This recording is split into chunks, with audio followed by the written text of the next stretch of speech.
my name is Rachel Kerrigan, and I am here to talk to you about long distance relationships today. So, my objective for this presentation is that long distance relationships are a lot of work. They are possible, though, with the essential parts, which are trust, communication, and love. I think without those parts, a long distance relationship might not work as well as people hope.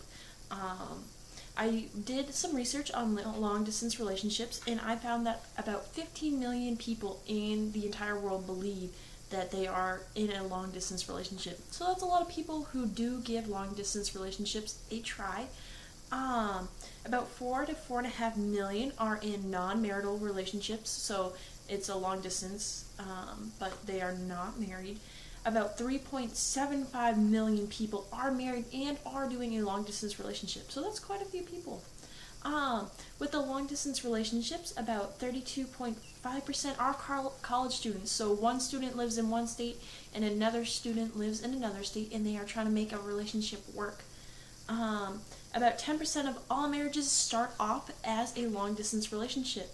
So I think that is really cool, because I think when it comes to long distance, obviously there is that physical connection that won't be there, that you can't have, so you get to work on your basic communication skills with one another. And I think that is so important. I think, first of all, you need to be able to trust your significant other. I find that lacking communication and trust nowadays in relationships is very difficult. So when it comes down to a long distance relationship, people are more afraid to be like, oh, absolutely not, I don't want to do that, because they're afraid they're going to get cheated on, or someone's going to change what they have to say or do. So I found 6 different steps that I think will help with long distance relationships and to make them possible. So I think talking about your desires and needs and listening to the other person and finding out like common ground, which you guys can talk about all the time. This is a communication skill. You can talk on the phone, use Skype, you can text, you can email.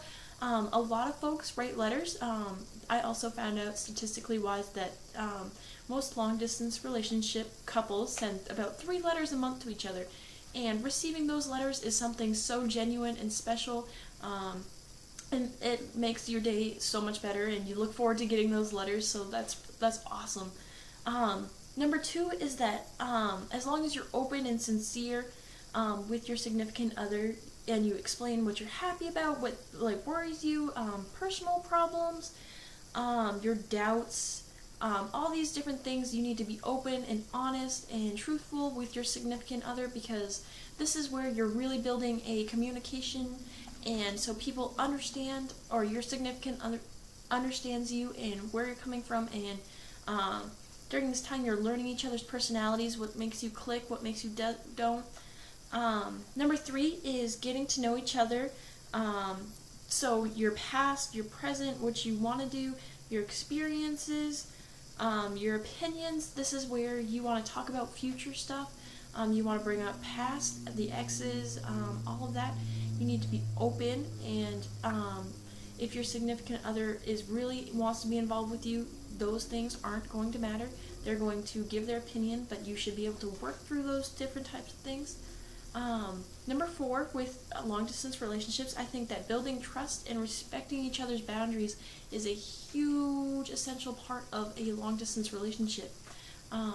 If one person believes in one thing and the other person believes in another, you need to respect each other and their decisions that they make.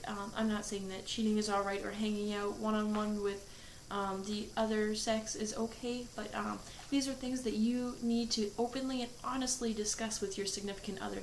The only way that it will work is if you trust them and communicate your feelings on all these different things. Without this communication skills in long distance relationships, it's not going to work, because you can't communicate and explain to the other person how you feel about these different topics. So number 5 out of the 6 steps is creating a connection, expressing your feelings, compliments, like declarations of your love, telling them that they love you, or oh, you look really nice today. I know personally, like if I get a good morning text from my boyfriend who lives all the way in Virginia, we are doing a long distance relationship. I know that makes my day. That's the first thing I see, and it's just like, man, like he really cares about me enough to send me like good morning. So that's really awesome. I really, or even if your significant other looks nice today, just make that known to them, because all those things, you can't personally be there, but you can show your love and affection through that. I think building attraction. Oh, the sixth step is building attraction, um, and like create playful, be flirty, make each other laugh. I mean, it's a relationship. You want to be flirtatious and loving, and make if the other person's having a bad day, really make them laugh and smile. These are all things that I think are essential to a long distance relationship, because they are difficult, and this provides communication skills that are definitely helpful. I also found this graph online that is a timeline, because most relationships, long distance relationships, do not work out, and I will show you this. About 45% of long distance relationships do not work out. So this is from zero, so from the first beginning to about 5 years. You can see how it does decrease, but I think if people are willing to use my 6 steps dealing with a long distance relationship, then they are going to be more willing and understand long distance relationships better by using communication skills and talking to your significant other about all these serious matters and how you feel about each other. So my conclusion today is that long distance relationships are possible, and if you use your communication skills by calling, talking to them on the phone, texting them, Skyping, making it known that they are important and special, and you talk about your feelings, desires, opinions, what you want to do in the future, and you make a point to even go visit them, then long distance relationships are more likely to work out, against everybody's myth that long distance relationships don't work. I think the long distance relationships do build a large communication trust system that a lot of people that get to see each other every day do not understand. So hopefully this is encouraging to all those couples who are working with a long distance relationship, that it is possible, and to keep up the hard work, and it definitely is going to pay off. Alright, thank you so much for listening to my presentation. Have a great night.